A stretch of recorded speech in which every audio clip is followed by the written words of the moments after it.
मोदी सरकार में कितने एससी, एसटी और ओबीसी कर्मचारी हैं? इस सवाल का जवाब चौंकाने वाला है। मोदी सरकार पर हमेशा आरक्षण को खत्म करने का आरोप लगता रहा है। इन आरोपों पर मोदी सरकार ने हमेशा खामोशी बरती है, लेकिन केंद्र सरकार के कुछ आंकड़े सामने आए हैं जो मोदी सरकार पर लगने वाले आरोपों की तरफ इशारा कर रहे हैं। देखते हैं ये रिपोर्ट। देश में कितने सरकारी कर्मचारी हैं, आपको इसकी जानकारी तो मिल जाएगी, लेकिन इन सरकारी कर्मचारियों में किस जाति के कितने कर्मचारी हैं, इस पर अब सस्पेंस खत्म हो गया है। मोदी सरकार को एक खत लिखकर सरकारी कर्मियों की जानकारी मांगी गई थी, जिसको लेकर कुछ आंकड़े सामने आए हैं। केंद्र सरकार के कर्मचारियों के बीच विभिन्न सामाजिक श्रेणियों के प्रतिनिधित्व के आंकड़ों पर कार्मिक, लोक शिकायत और पेंशन राज्य मंत्री जितेंद्र सिंह ने इस साल कई बार संसद में रिपोर्ट पेश की। 17 मार्च को उन्होंने राज्यसभा में बताया कि 43 विभागों और सरकारी कार्यालयों में रेलवे और डाक विभाग जैसे सबसे बड़े केंद्र सरकार के नियोक्ताओं को छोड़कर कैबिनेट सचिवालय, यूपीएससी और चुनाव आयोग शामिल थे। ग्रुप ए से ग्रुप सी के कर्मचारियों, जिनमें सफाई कर्मचारी भी शामिल हैं, उनकी कुल संख्या 5,12,000 है। इनमें से 17.70% एससी, 6.72% एसटी, 20.26% ओबीसी और 0.02% ईडब्ल्यूएस।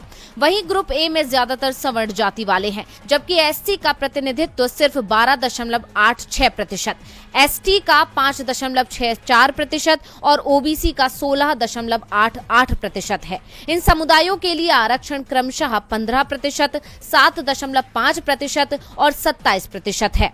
2 फरवरी को लोकसभा में जितेंद्र सिंह ने जानकारी दी। सचिवों और विशेष सचिवों में केवल 6 एससी और एसटी समाज से हैं। वहीं ओबीसी के बारे में कोई डेटा नहीं रखा जाता है। 31 मार्च को राज्यसभा में उन्होंने आंकड़े पेश करते हुए कहा, 91 अतिरिक्त सचिवों में से एससी, एसटी और ओबीसी समुदायों से संबंधित अधिकारियों की संख्या क्रमशः 10 और 4 है। वहीं केंद्रीय स्टाफिंग योजना के तहत विभिन्न मंत्रालयों, विभागों में 245 संयुक्त सचिवों में से अनुसूचित जाति, अनुसूचित जनजाति और अन्य पिछड़ा वर्ग समुदायों के अधिकारियों की संख्या क्रमशः 26 और 29 है। जितेंद्र सिंह ने राज्यसभा में बताया था कि 1 मार्च 2020 तक केंद्र सरकार के 8,72,243 पद खाली थे। वहीं 1 मार्च 2019 तक इसकी संख्या 9,10,153 थी।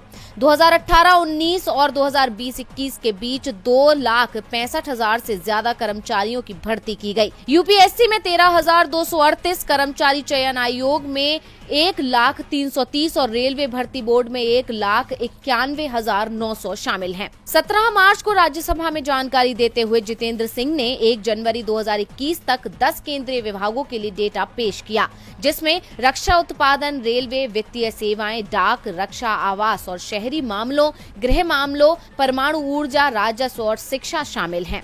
जितेंद्र सिंह ने कहा कि इन 10 विभागों में केंद्र सरकार के 90% से ज्यादा कर्मचारी हैं। ग्रुप ए में 81 अधिकारियों में से 6 एससी, 1 एसटी, 2 ओबीसी से हैं। वहीं ग्रुप बी में 109 अधिकारियों में से 6 एससी, 6 एसटी, 20 ओबीसी से हैं। लोक उद्यम विभाग में ग्रुप ए के 30 अधिकारियों में से 5 एससी हैं और एसटी या ओबीसी नहीं हैं।